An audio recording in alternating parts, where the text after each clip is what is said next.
What's up, ladies and gentlemen? To keep it real with DJ Penny, episode 3, which means episode 1, episode 2 is out. So I'll keep the link on the description box for you to update yourself. Interesting topic. The first episode was how I sustain my energy on stage, and the second episode was how I became a performing artist. I think that's pretty topic you really want to get on and get to know me a little bit closer. You know, the reason for this series is actually so you get to know me closer, and of course, as much as possible, we're trying to keep it 100% real on this particular show. So, which means anything you see me do right now, that's what you meet me do on a normal, on a regular. So that's why I don't try to show a different part of me that is not me. Actually, naturally, that's what I am.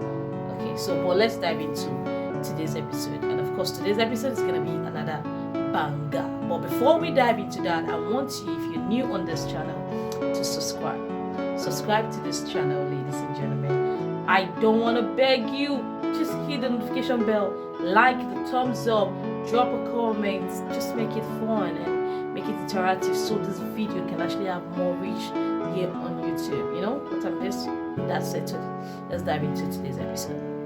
Ladies and gentlemen, today's episode I'm gonna be talking about, first off, have you subscribed? Then turn on the post notification bells and like this video, the thumbs up. Okay, so thank you. Okay, we're gonna be talking about how I started DJing. Okay, which version do you guys want? Okay, as much as possible, we're gonna keep it real right here. So I'm just gonna try to add the both versions that I have in my head, because I think that's how I can actually trace it. Okay, so back to, I used to be this very quiet girl while I was growing up. Not like I wasn't noisy, not like I wasn't notorious, because every one of us when we were growing up were very good. Not like I wasn't notorious, but I used to be that quiet person among all my friends that don't talk. But then when I finished my secondary school and I wanted to study law, yeah, I really wanted to study law. I've actually looked forward to it for a very long time. So when I got to the school, they told me they are done admitting law students, that they have a political science, public administration, and mass communication. And without thinking twice, I was like, okay, fine, mass communication. So the day, I'm gonna say, the day they told me, Penny, you are gonna be reading mass communication, bam, I started talking. I became this extroverted now. I became the life of the party. I became this person that everybody just got to know I'm around when I'm around. But when I'm not around, they know I'm not around. You know those people, right?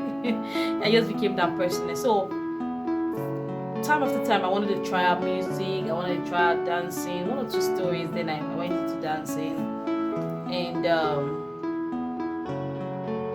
yeah, I'm going to tell you guys a story that was how I overcame that part of my life. But that's going to be for another episode. So let's just focus on how I became a DJ. I had a dance crew called Blaze. I know they never thought I was going to be talking about them today. Maybe they never thought they were part of my story that I'll be sharing. Yeah. Alright, but definitely you guys are a huge part of my story. Okay, so I had a dance crew, Blaze dance crew. We were 6 dancers. At the point we were 4, we went to 5, and we were 6, but we were just a group of female dancers, right? So we started dancing in school back then. At least we were very good. Yeah, at least we're winning awards back to back as female dance crew. And the one thing I can actually give a thumbs up for that they were very good at was the costume. Yeah, shout out to the Blaze dance crew, man. Your costume was always mad. Okay, so normally when we want to dance, we get to arrange the songs, so we decide on some songs, and then we go to meet a DJ to mix it for us. And whenever we're rehearsing, it's always flowing back to back, or the concept we're having already just going. So I already whenever I'm playing the mix, I like it so much. I don't like the way the sequence just go. I feel like, man, there's no distractions, and everything. So time after time, after when I left school or during my youth service, I wasn't like a DJ. That was 2015 when I went for youth service. And then in 2016 December, either 2016 December or 2017 December. Okay, it's 2016 December. 2016 December, my cousin sister was getting married. So we all went down to my villa, Warri. So the day of the wedding, we were all wearing our own asoebi as usual. So one thing led to another. I was supposed to do 1 or 2 manual work. So I had to change out of the lace I was wearing. So I was wearing a yellow shirt, a yellow polo or a shirt, something like that. So like a chiffon shirt, exactly, and a trouser. I'm gonna show the picture. I'm gonna look for the picture and show it right here on the screen. Yeah, so you see what I was wearing that day.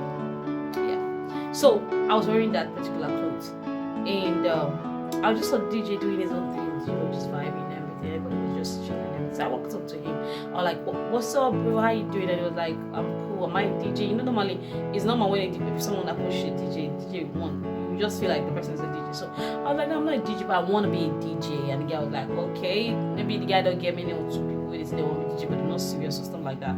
I don't really know, but he looked at me with this vibe of like, "That's what they do, yeah." That's what they talk. So I was like, "Okay, put me on 1 or 2." There on the spot, and the guy was showing me, okay, this is what happened, this is crossfader. I was doing as it is already my head, but trust me, nothing entered my head that day. The only thing I heard that day was the fact that he allowed me to listen to the music that was playing inside when a different song was playing outside, and I was like, this is dope.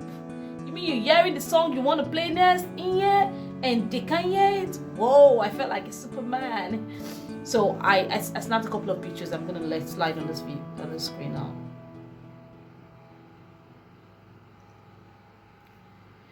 Yeah, I snapped a couple of pictures with the guy also. Shout out to DJ OV, man. That guy, he at least allowed me to snap this equipment. You know, back to what we're saying. I wasn't a DJ, remember. I just snapped to the equipment. So I felt like, DJ Penny, DJ Penny. So whenever someone reached out to me, I'd be like, what am I doing? Then when I was done from school, I'd be like, I'm doing my PhD right now. I'm a DJ. Trust me, I didn't even have a laptop thing. My laptop I use for my project, I've sold it and focused on other things in life. So I didn't have a laptop then. So but whenever people ask me, I tell them I'm a DJ, and they're like, okay, a DJ, that's nice. And I would tell them I'm a gospel DJ. So time after time, I know I've called up a couple of persons that I had to tell at that 2017 that I was a DJ and everything, and they accepted me for being a DJ, you know. It wasn't a big deal, like, how do you argue with me? I said I'm a DJ, right?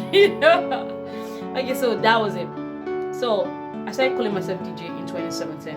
Throughout 2017, I was calling myself DJ. In 2017, April,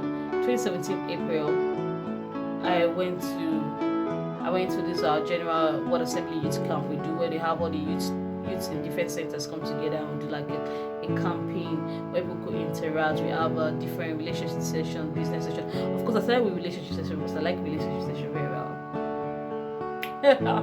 Okay, so we were doing those stuff. So I got to meet with a couple of friends that I was telling them I'm a DJ, I want to do a concert and everything. Like I told you guys, I had no idea of DJing, but I just knew I had a passion to want to be a DJ. So I went out to my elder brother Alex. I'm giving a shout out to Alex because he's a huge part of me being a DJ, because he gave me his laptop. And I told him I want to be a DJ, so I want to use your laptop to do 1 or 2. So he gave me the laptop. He wasn't really very busy with the laptop, so he gave me the laptop. I downloaded Visual DJ on it, the normal free version. So I was doing 1 or 2 mixing, very quack. Well, I was doing my own thing, like normal. So I think in 2018, I've already known some basic. I watched some YouTube videos, so I already know some basic. At least I know how to move from one song to another. So that was the basic I knew. So I like, okay, I want to do a concert, so I organize a concert with that basic I knew. Okay, maybe I'm this pessimistic person that believe that you don't need to be 100% at your best when you're starting up. The truth of the matter is, what is grace? Grace is when you can actually look back and see how far you've been from where you were before now, and you know that if it's not from God, you won't have gotten here. That's where grace comes in play. So I don't take it lightly with my little beginning. So I just wanted to do that concert so that I'll have a throwback, and indeed it was a fabulous throwback. So after that concert that day, I was already DJ Penny, right? DJ Penny. Everybody in the hall was like DJ Penny, DJ Penny. So I was already DJ Penny. So I had to go back and do my own work and just get to know 1 or 2 things about DJing, what I had to be doing, tapes and everything. People I needed to reach out to learn more from them. People I need to reach out to actually improve on myself and stuff like that. So I started doing that. So the morality of this story is that, because I'm trying not to make it very long, is that I started calling myself a DJ before I became a DJ because I really wanted to be one. So the passion came in play. How I brought it together was that in that youth camp in Word Assembly, we had a business session where, is it business or leadership? Either leadership or business session, I can't remember. But there was a preacher that came and preached and was talking about using your passion as a ministry. So that day I sat down in the middle side of the church. I can't forget where I sat. So when that word came, I was telling myself, my passion as a ministry. What was my passion? I like dancing, I like music, I like playlists. How does that come in play? So I felt for when I got back from the youth camp, I started organizing dance classes because I'm a dancer. So I started organizing dance classes, 1 or 2. I will relate at, if I show you my story code, I will relate us to schools so that I'll be teaching them hip hop dance, the children, hip hop dance and stuff like that. So I was just trying to use my passion for ministry. Though I was telling them that I'm going to be using gospel songs only, so it doesn't, they don't hear some kind of wordings from secular songs and everything. So I was just trying, that was me on the path of finding my purpose in life. So I started doing dancing. I was doing that. So I had a lot of decline from schools because they were like, they needed just ballet and everything. So, but that chapter closed at a point. So I started a drama. I had the Z for acting. So I tried a lot of stuff, man. I think that drama story is gonna come in when I'm talking about my YouTube story in one of the episodes. So, but and this one, let me try to keep it brief. But I tried a lot of stuff before I settled down on DJing. So it was the Lord that directed me to DJing, because when I did, I found peace. I knew that this is what I wanted to do. I knew that this is what I ought to be doing. Like, I just knew. And to matter with it. So when you receive a word from the Lord, one signs to know that it is the right word from the Lord is that you get peace. You find peace. You just find this comfort in what you do. So I found this comfort in what I do. I know a number of gigs that I went to play for free because I loved it. It wasn't the money that chased me. Of course, the money is very important.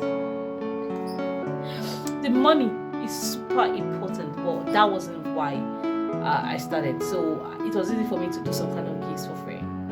I did a couple of gigs for free. Some people, they use a big platform to announce you. People will get to know you, and I was like, okay. But it's not like they were playing wise. It's because I love doing it. So when I started getting paid for what I love doing, I felt like, man, this is the main deal. I could do this thing for free. Why can't I do it to earn? So that was just the whole DJ Penny story, how I started DJing and everything. So I started rebranding myself, projecting myself as a brand. I wanted to mention some couple of strategic prices that actually contributed largely to it, my movement. I'm this kind of person that once I have something in my head, I always want to see it come to pass. So I only try to make steps towards what I will see manifest. So when I met with some persons that were movers, like shout out to Samisa was one of those persons that whenever I tell him something, people like, okay, yes, it's achievable. You hardly get to find people that actually believe in what you're saying or actually believe in what's your ideas. So, but whenever I share an idea, you feel like, okay, that's visible, let's do it. So, shout out to Samisa, shout out to T-Fresh. I met T-Fresh during the youth camp. That youth camp that I got to discover my purpose, that was when I met T-Fresh, and it's been a large support to the progress of DJ Penny. And then I met Lady B in 2019, January. She has been a very great support. So, of course, I met some persons that were strategic to my ministry. That were people that, because of them, I want to be better. Because the truth of the matter is, they got some dope songs that I feel like it needs to be heard. But maybe I'm the channel, maybe I'm the person that needs to make it heard, right? So because of them, I met them and they really made me, encourage me to be better, and they always support me. They always support me. Shout out to Tempe. Shout out to so many persons that have supported my ministry, man. I can't say, but most importantly, I cannot thank my mother enough. She has been a superwoman. I cannot tell. Like, I studied mass communication from school. I did PhD in public relations and advertising, and I said I want to be a DJ. Some parents will never allow that, but the day I told her I want to be a DJ and I want to do it for ministry, she was 100% in. She was 100% in. Even when she did not understand what's up. She didn't even know what do you mean by ministry, like it's something that is new to them and everything. She gave her 100% support to it, and that's most important to me. And with time, my dad got support, and now my dad is coming, DJ Penny. So I think this, like, I just want to encourage somebody out there. You might find it really rough to actually figure out that exact thing that you ought to be doing, because I know I tried a couple of things. I cannot tell you that the Lord just revealed to me that Penny, this is what you need to be doing now. I tried a couple of stuff. I made a lot of mistakes along the line, but when I found this, I found peace. That's number one thing to know, that indeed you found it. There is peace alongside with it. There's peace. So thank you guys so much for listening to my story. That is how I became a DJ. And DJing is not something that you just stop. You just become and you stop. You grow over time. So I'm asking for the strength to keep growing, and I don't think it's something I want to stop anytime soon, but let's just keep following the leading of the Lord. Let's keep following the leading of the Lord. I'm sorry my vibe is not like 100% like it was in the former video, but this is kind of like late right now when I'm videoing this, but I felt like I needed to just share the story as inspiration came to my head. I needed to like share the story, and that's why I on the camera. So thank you guys so much for supporting. Most importantly, subscribe. And if you have a question for DJ Penny, of course you can follow me on social media at DJ Penny, Instagram and Facebook, Twitter at DJ Penny. Also drop your comments on the comment section of this video. Drop your questions, anything you really want me to answer, and of course I'm gonna be sharing with you guys. I've got a lot of topics coming through, like my YouTube story. I really need to share that YouTube story. My YouTube story, how I grew up, like the real me, how I grew up, and then how I overcame, if I had any obstacle in life, and how I overcame them. Just particular two things. I've rather 3 topics. I'm gonna treat on them. Of course, this is episode 3. We have like 7 more episodes to go. So I need your questions coming in to give me more ideas and everything. But then, thank you guys so much for subscribing to my channel and staying tuned. We're keeping it real with Penny. Of course, we're keeping it real right here. Peace. I'm signing out, right? Yeah.